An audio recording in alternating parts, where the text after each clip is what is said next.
Linking your bank account to Afterpay is a straightforward process that allows you to make purchases easily. Follow these steps to set it up. Step 1. Create a login to your Afterpay account. Visit the Afterpay website or open the app. If you already have an account, log in using your credentials. If you don't have an account, you'll need to create one by providing your email and setting a password. Step 2. Navigate to Payment Settings.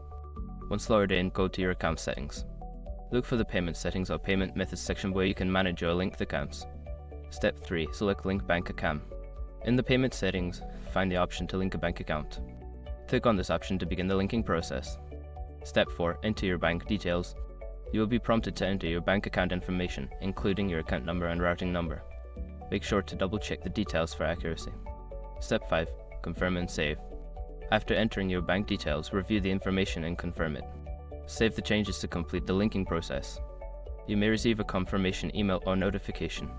Once you've completed these steps, your bank account will be linked to Afterpay, allowing you to make purchases with ease.